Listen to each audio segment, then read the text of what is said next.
Oi, gente, tudo bem com vocês? Vamos começar hoje nossa aula 25 sobre reagente limitante ou em excesso e sobre pureza e rendimento, né? São duas aulas compiladas em uma, eu acho que é um conteúdo que dá pra gente trabalhar junto. Então vamos começar, tá? Estamos chegando na reta final, né? Tá bem aí já a prova do Enem. Eu espero que vocês estejam aí, né, perseverando para alcançar a aprovação de vocês. A aula de hoje ela vai estar presente no volume 1 da EXAI 2019, né, na nossa apostila, sobre estequiometria, pureza, rendimento e excesso de reagente, né? Aula 7 e 8, na página 171.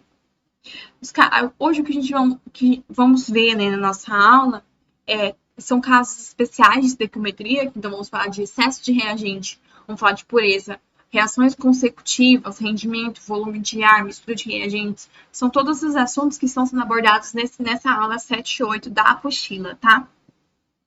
Então vamos lá, vamos começar porque temos alguns slides aqui para a gente ver. Vamos falar sobre reagente limitante ou reagente em excesso. Então, primeiro vamos falar primeiro sobre o excesso de reagente.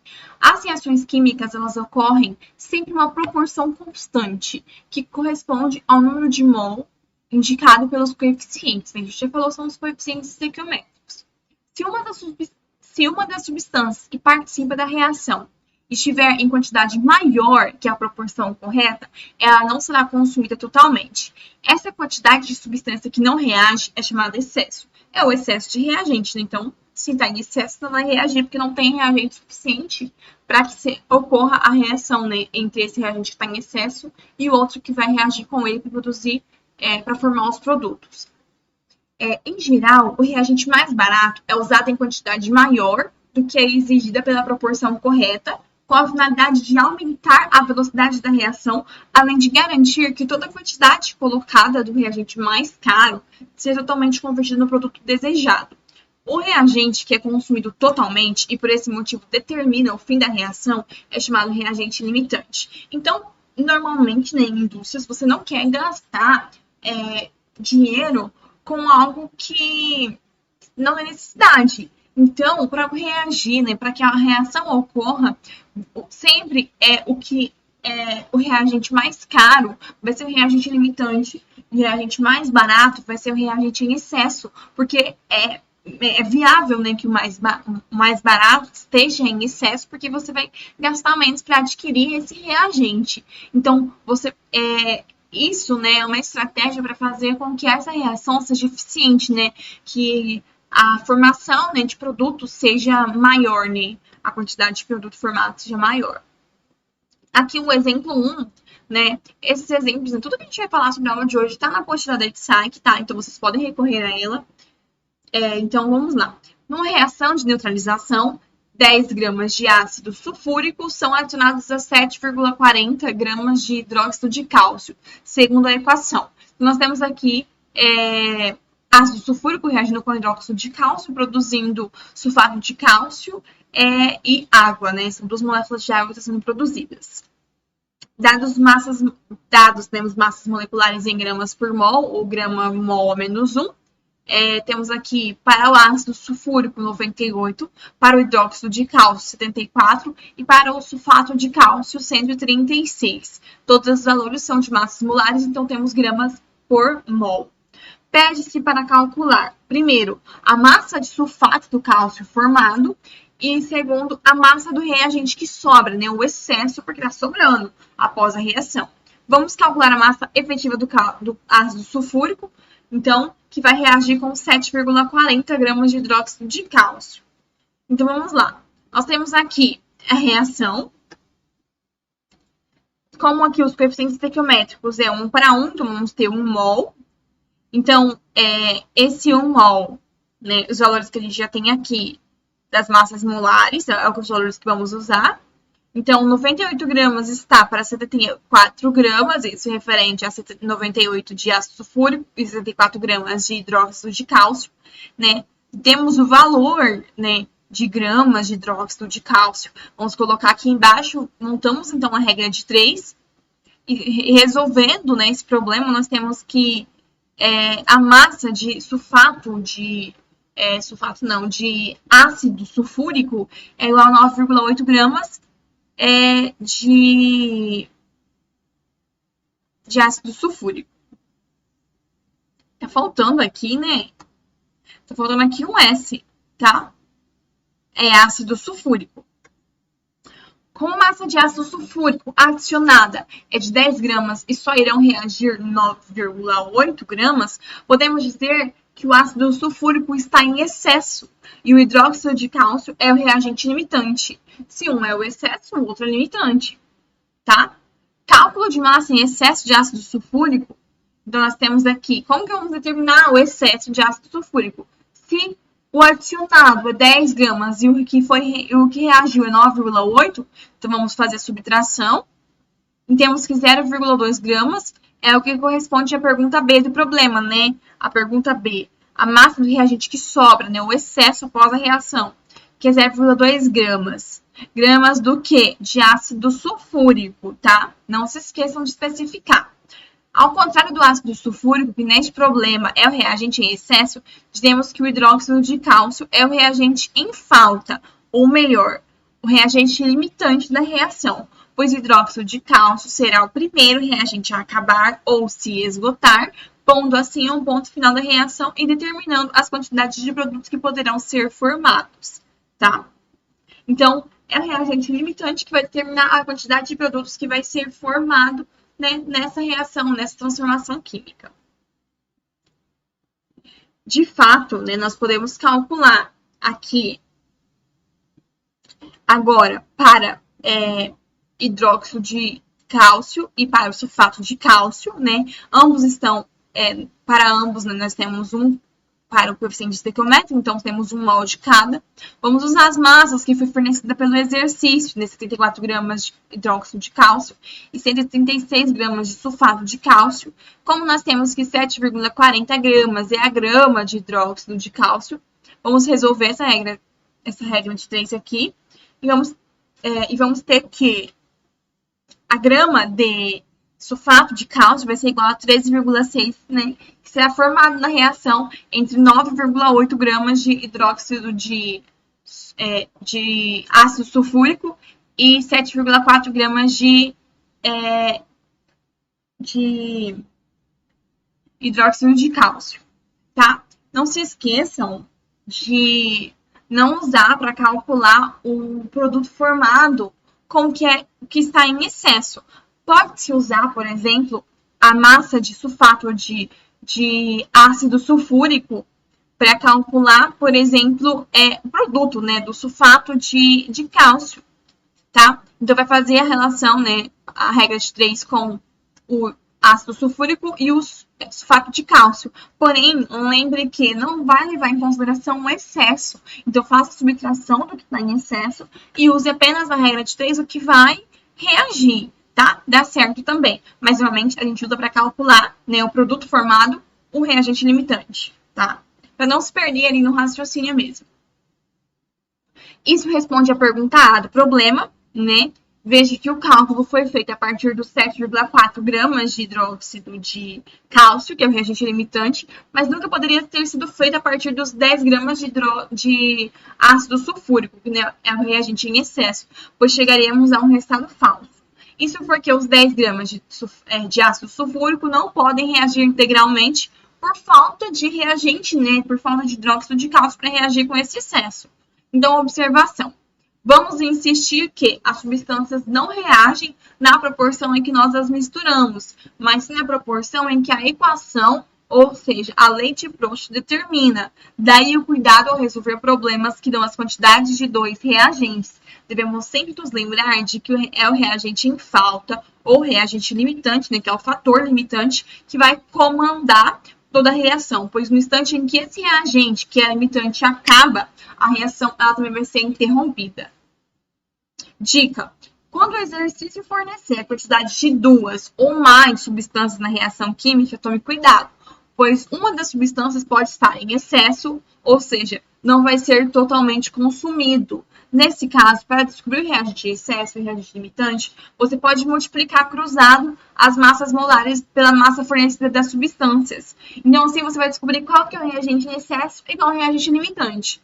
O produto maior da multiplicação vai indicar o excesso E o produto menor da multiplicação vai indicar o limitante, ou seja, a substância que vai reagir completamente. Então, temos aqui, por exemplo, né, para o mesmo exemplo, né, do ácido sulfúrico reagindo com hidróxido de cálcio, nós temos que a massa de ácido sulfúrico fornecida é 10 gramas e a massa de hidróxido de cálcio fornecida é 7,40 gramas. Vamos multiplicar cruzado e vamos ter que, para o ácido sulfúrico, vamos ter 740. E para o hidróxido de cálcio, vamos ter 725. Isso aqui é de acordo com a proporção estequiométrica fornecida pelo problema, né? Como o produto 740 é maior do que 725,2, concluímos que o ácido sulfúrico está em excesso e o hidróxido de cálcio é o limitante, ok? Devemos, portanto, realizar os cálculos através do reagente limitante, ou igual eu falei para vocês, identificar qual é o excesso e fazer, né, realizar os cálculos apenas com o que vai reagir, né, subtrair o excesso. Mas isso é dois trabalhos, então normalmente a gente usa realmente, né, o reagente limitante para facilitar. A combustão completa do gás metano, CH4, dá como produtos dióxido de carbono e água, ambos na fase gasosa. Se 1 litro de metano for queimado na presença de 10 litros de gás oxigênio, qual o volume final da mistura resultante? Suponha todos os volumes medidos nas mesmas condições de temperatura e pressão e comportamento ideal para todos os gases. Resolução. Então, temos aqui um outro problema, né? Então, vamos lá, vamos resolver esse problema. Essa questão é de resolução simples, porque a proporção dos volumes gasosos, né, que é a pressão e a temperatura constante, em uma reação química coincide com a própria proporção dos coeficientes da equação correspondente. Então, nós vamos ter aqui que 1 litro, né, de metano, 2 litros de gás oxigênio, 1 litro de dióxido de carbono e 2 litros de moléculas de água, né, de gás, né, água gasosa. E esses valores, eles são de acordo com os coeficientes estequiométricos. Os dados fornecidos pelo problema, né, pelo exercício, temos aqui 1 litro de metano e 10 litros de gás oxigênio. No final, nós vamos ter 0 metano e 10 menos 2 igual a 8 litros de gás oxigênio. 1 litro de dióxido de carbono e 2 litros de água. 8 litros em excesso de quem? De gás oxigênio. Portanto, o volume final da mistura resultante será 1 mais 2 mais 8, que é igual a 11 litros. Vamos falar sobre rendimento por esse rendimento agora. Vamos falar sobre pureza. Geralmente, os reagentes utilizados nas indústrias não são totalmente puros. Isso se deve principalmente porque, na forma impura, esses reagentes são mais baratos e também porque eles não são encontrados em sua forma pura na natureza. Portanto, ao realizar os cálculos estequiométricos da quantidade de produto que será formada ou da quantidade de reagente que teremos que usar, temos que levar em consideração o seu grau de pureza. O grau de pureza, né, P, é dado pela razão entre a massa da substância pura e a massa total da amostra, como temos aqui no exemplo aqui abaixo, né, a equação aqui. Por exemplo, o calcário, né, o carbonato de cálcio, é um minério utilizado para fabricar o cal virgem, que é o óxido de cálcio. No entanto, além do carbonato de cálcio, esse minério geralmente vem acompanhado de impurezas em sua constituição, tais como a areia, o carvão e entre outras substâncias, porque é um composto, né, é ali um minério que é impuro.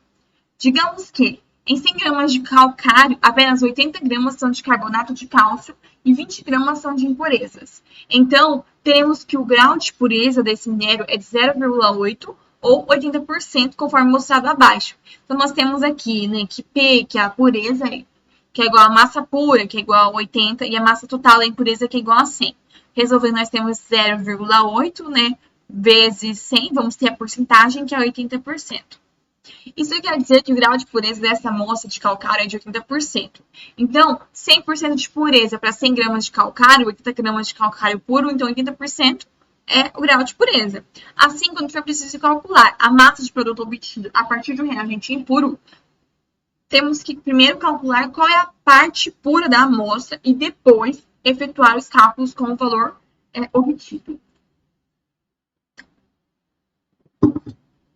Qual é a massa de dióxido de cálcio obtida na decomposição de 250 gramas de calcário contendo 80% de carbonato de cálcio? Nós temos aqui dados massas moleculares em gramas por mol ou grama mol menos 1.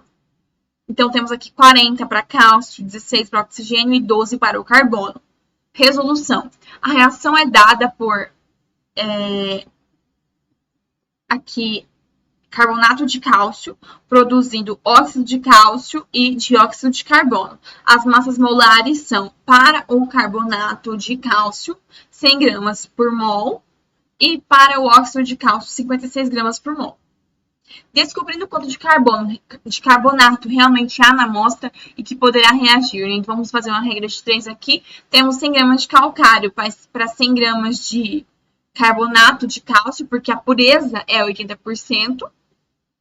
E 250 gramas de calcário está para X. Então, X aqui nós vamos descobrir qual é o carbonato de cálcio puro presente nesses 250 gramas de calcário, que vai ser igual a 200 gramas de carbonato de cálcio. Assim, nós temos aqui, né, para o carbonato de cálcio, nós temos 100 gramas, vamos colocar os 200 gramas que nós encontramos agora, para carbonato de cálcio, que esses 100 gramas ele vai reagir com 56 gramas, então nós vamos descobrir aqui para X quanto de grama que vai reagir no caso de 200 gramas de carbonato de cálcio, né? Quanto de óxido de cálcio é necessário. Então, aqui, resolvendo nessa regra de 3, temos que 112 gramas de carbonato de cálcio, 112 gramas de óxido de cálcio. Tem bastante erro nessa apostila, né, gente? Infelizmente. Então, 112 gramas de dióxido de cálcio é necessário para reagir com 200 gramas de carbonato de cálcio. Reações consecutivas. Nesse tipo de problema, é indispensável que todas as equações estejam balanceadas individualmente, então é necessário balancear todas essas reações que vão ser consecutivas e as substâncias intermediárias sejam canceladas. Em certos problemas, isso obriga a multiplicar ou dividir uma ou outra equação por números inteiros convenientes que levem ao cancelamento desejado. Daí para diante, recaímos num cálculo estequiométrico comum, em que a regra de 3 é estabelecida em função da equação química que resulta da soma das equações intermediárias. Como que vai funcionar isso?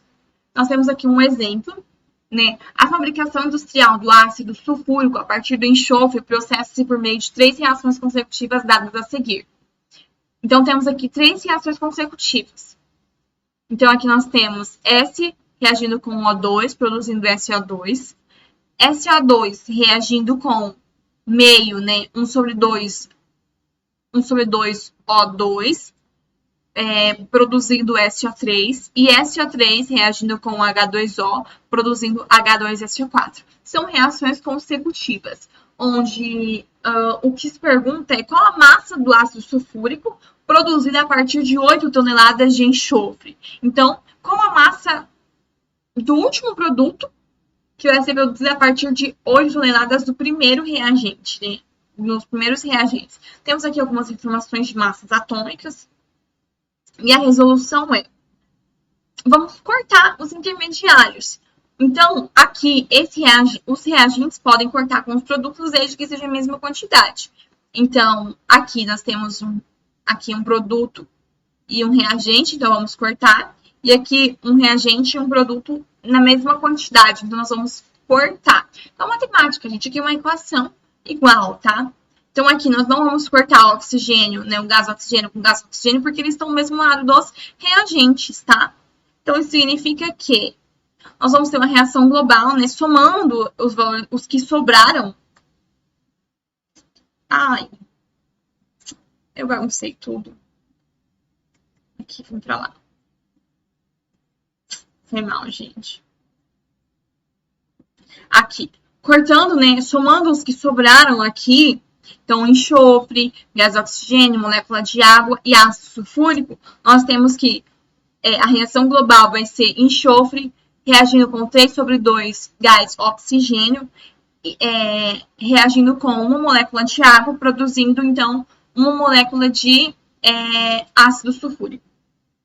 Então, nós temos aqui os valores dos coeficientes estequiométricos.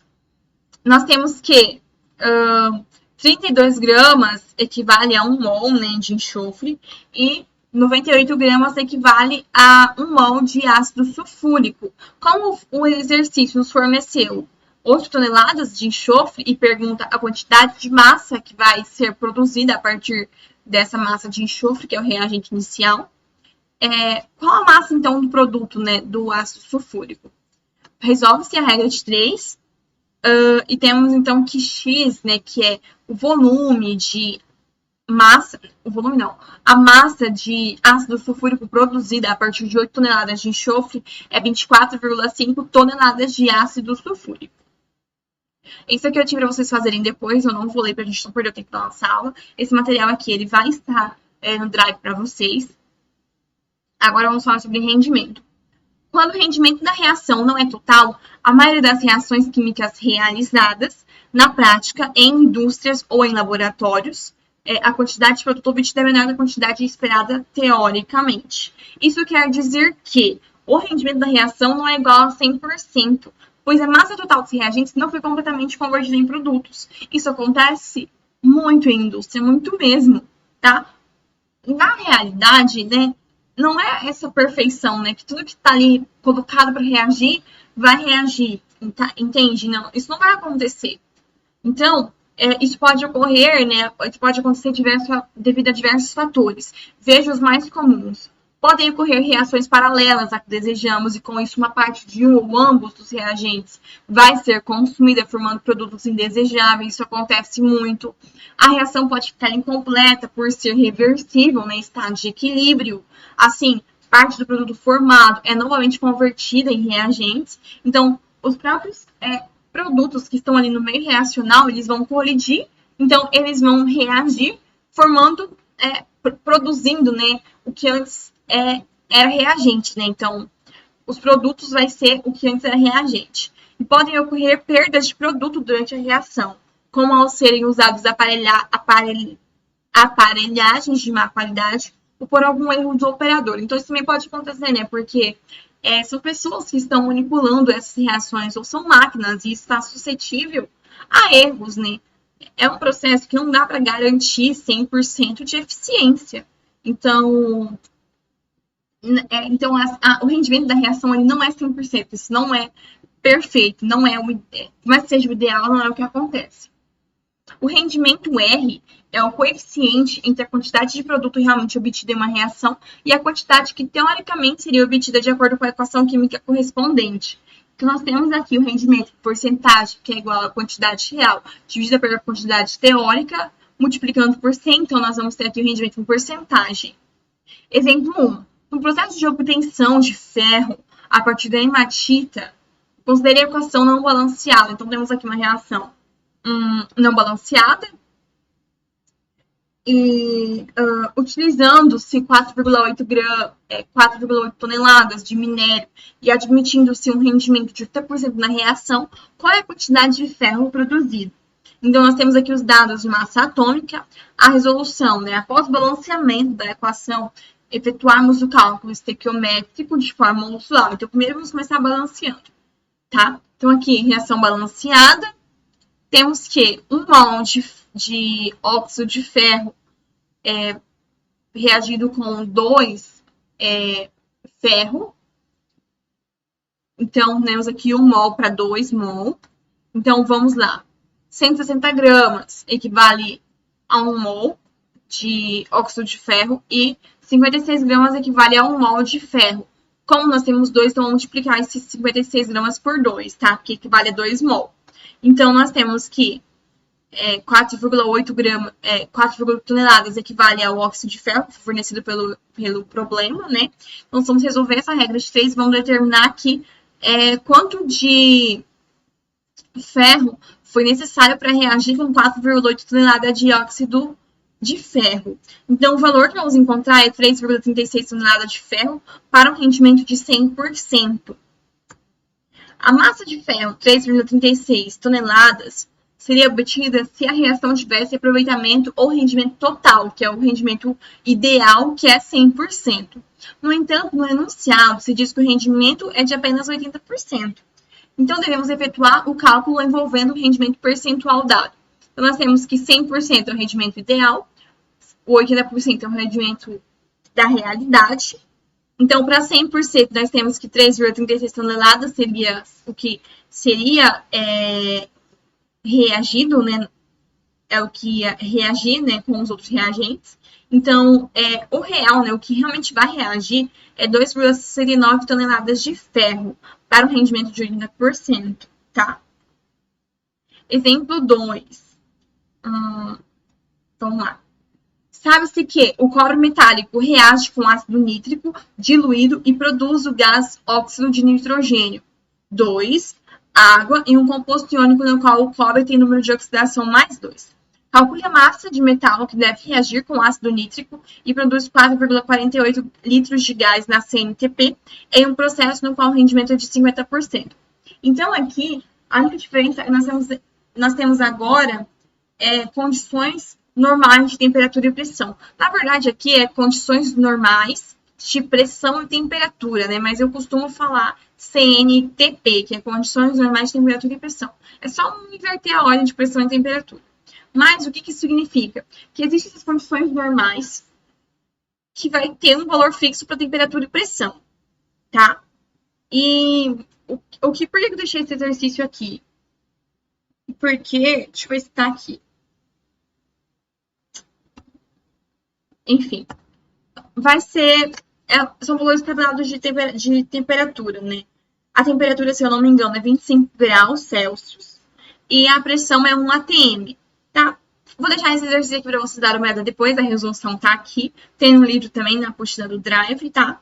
Mas é apenas que o problema vai ser o inverso do exemplo anterior, tá? Mas assim, é facinho, é tranquilo, tá? Vocês conseguem ver, vocês conseguem resolver. Vamos falar agora sobre volume de ar nas reações químicas. Então, o ar seco, ele apresenta cerca de 78% de gás nitrogênio, 21% de gás oxigênio e 1% de outros gases em volume.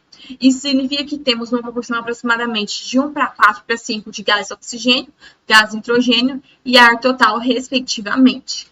O ar participa de muitas reações, principalmente nas reações de oxirredução, de oxidação, né, que é a corrosão, com as combustões, por exemplo, também. Na realidade, porém, o único componente do ar que reage é o oxigênio, sendo que o nitrogênio é considerado inerte. Então, se ele é inerte, então ele não reage. Embora não participe da reação, o nitrogênio faz parte do ar que reage e dos gases finais produzidos. Dessa forma, quando uma reação se processa com a participação do ar, pode ser necessário encontrarmos fatores totais como qual a massa de oxigênio que reagiu, qual o volume do ar utilizado, qual o volume dos gases finais da reação, quanto de nitrogênio estava presente no ar e nos gases finais, e assim por diante. Veja o exemplo a seguir e verifique duas formas que podem ser usadas para realizar esses cálculos. Uma das formas é utilizando a regra de 3, e a outra é usando a proporção estequiométrica citada.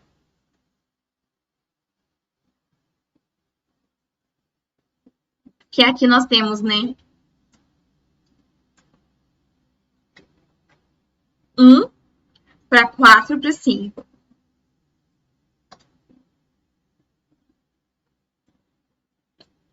Eu deixei um exemplo aqui para vocês. Façam depois. E só corrigindo, CNTP, né? As condições normais de temperatura e pressão, na verdade, né? Eu falei certo, né? Que a pressão é 1 atm, mas a temperatura é 0 graus. 0 graus Celsius. 25 graus Celsius, na verdade, remete à temperatura ambiente, tá? Mas a temperatura de condições normais é 0 graus Celsius e para Kelvin é 273, tá? Mistura de reagentes. Somente as substâncias puras têm fórmulas químicas e somente com elas podemos escrever equações químicas. Numa mistura, composição variável, estão presentes duas ou mais substâncias puras. Às vezes, deseja-se expressar sua composição em peso ou em volume, ou mesmo saber quanto de cada componente deve ser misturado para formar outra mistura de composição previamente fixada. Nesses problemas, a dificuldade fundamental é: as misturas não são obrigadas a obedecer a uma proporção constante. No entanto, toda equação química deve obedecer a uma proporção constante de acordo com a lei de Proust. É o que a gente falou várias vezes, tá? Isso deve ser levado em consideração, assim, sempre, tá? Primeiro caso. Quando a composição da mistura reagente é dada, então consideremos que uma mistura composta por 5 mol de flúor e 10 mol de cloro reage completamente com o hidrogênio. Qual é a massa total dos produtos formados? Nós temos aqui as massas atômicas, né? Ele deu aqui. Na resolução, vamos considerar separadamente as reações do flúor e do cloro e efetuar 2 cálculos estequiométricos separados. Para o flúor, nós temos aqui, então, 1 mol de flúor vai produzir, né, 2 mols de ácido fluorídrico. É ácido fluorídrico, né?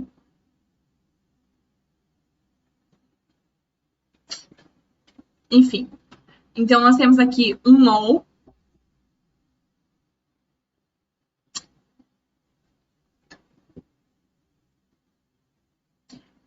Um mol está para 2 vezes 20, né, gramas, né? Então, a massa aqui é 20 para cada mol. Então, como temos 2 mols, então multiplica por 2. E 1 mol, 5 mols, né, que foi dado pelo problema. Então, nós vamos ter aqui 200 gramas de ácido fluorídrico. Para o cloro, mesmo esquema, né, a mesma coisa. Então, nós vamos encontrar aqui 730 gramas de ácido clorídrico. Massa total dos produtos formados será, portanto, 200 gramas de ácido fluorídrico mais 730 gramas de ácido clorídrico. Então, nós temos igual a 930 gramas de produtos. Note que não podemos somar as duas equações vistas acima, pois a soma apresenta a proporção de 1 mol de flúor para 1 mol de cloro, enquanto o enunciado do problema fala em 5 mol de F2 e 10 mol de Cl2. Sendo assim, em problemas com misturas de reagentes, o ideal é resolver as equações químicas separadas, efetuando o cálculo estequiométrico também separadamente, tá? Segundo caso, quando a composição da mistura reagente não é conhecida. Então, vamos fazer o contrário aqui, né? Porque aqui a mistura reagente ela é desconhecida. Então, uma massa de 24 gramas de uma mistura de gás, hidrogênio e monóxido de carbono queima completamente, produzindo 112 gramas de produtos finais. Pede-se para calcular as massas de gás, hidrogênio e monóxido de carbono existentes na mistura inicial. Nós temos aqui os valores para massas atômicas. Na resolução, as reações mencionadas no problema são: temos aqui as reações, tá? 2 gás hidrogênio reagindo com gás oxigênio, produzindo 2 moléculas de água. 2 monóxido de carbono reagindo com gás oxigênio, produzindo 2 dióxido de carbono. Neste caso, também não podemos somar as equações, porque não conhecemos a proporção em que o gás hidrogênio e o monóxido de carbono estão misturados. Assim sendo, o caminho é trabalhar com cada equação química separadamente, como foi no primeiro caso, e inicialmente vamos adotar o seguinte raciocínio. Aqui, ó. Aqui. Uma vez que a massa total da mistura de gás hidrogênio e monóxido de carbono, que são os reagentes, é igual a 24 gramas, se chamarmos de X a massa de gás hidrogênio, a massa de monóxido de carbono será igual a 24 menos X gramas. Analogamente, a massa total de mistura final de água e dióxido de carbono, que são os produtos, também foi dada, sendo igual a 112 gramas. Assim, se chamarmos Y a massa de água formada, a massa de CO2 formada será 112 menos Y gramas. Vamos agora retomar as equações químicas separadamente e efetuar os cálculos estequiométricos correspondentes. Então, vamos lá. Para gás hidrogênio, nós temos aqui, né, a equação balanceada. Como aqui nós temos 2 gramas para gás, para 1 mol de gás hidrogênio, então nós vamos multiplicar por 2, né, porque temos 2 mol. E aqui nós temos 18 gramas para 1 mol de água, né? Porém, nós temos 2, então vamos multiplicar por 2 também. E vamos ter que Y vai ser igual a 9 vezes X. Sendo que Y é a grama de água e o X é a grama de gás hidrogênio. Para CO2, nós temos que o mesmo esquema, tá? A mesma coisa. Então, nós vamos ter 44 vezes X. O X, o que é o X? Lembrem que o X equivale a H2, a massa de H2. Gás hidrogênio e o Y, a massa de água. Tá? Mesma coisa. Temos, portanto, o sistema algébrico de duas incógnitas que resolvido fornecer as massas de gás hidrogênio e monóxido de carbono na mistura inicial, que são os reagentes, né? Então, temos que X é igual a 10 gramas de gás hidrogênio e Y é igual a 14 gramas de CO2. CO2 não, monóxido de carbono. E é isso. Muito obrigada. Se você tem dúvida, entre em contato comigo ou procura um monitor para te ajudar. Não esqueça de registrar a presença de vocês. Ainda dá tempo de tirar dúvida, tá? Dá tempo de fazer exercício, dá tempo de assistir aula, tá? E é isso, tá? Qualquer coisa, vocês podem entrar em contato comigo. Aproveita esse finalzinho, tá? Descansem, estudem sim, né? Aprovação de vocês, mas assim, não surtem, né, com isso, não pirem, porque vocês já estudaram um ano inteiro, então agora é a sua hora de vocês realmente conquistarem, né? Tomar posse da aprovação de vocês. E é isso, se vocês precisarem de qualquer coisa, seja referente aos conteúdos, seja preparação para vestibular, ou sei lá, precisa conversar, tá? Eu tô aqui, e é isso, né? Espero que vocês tenham um bom finalzinho aí de preparação, né? Bons estudos para vocês. E tchau, tchau.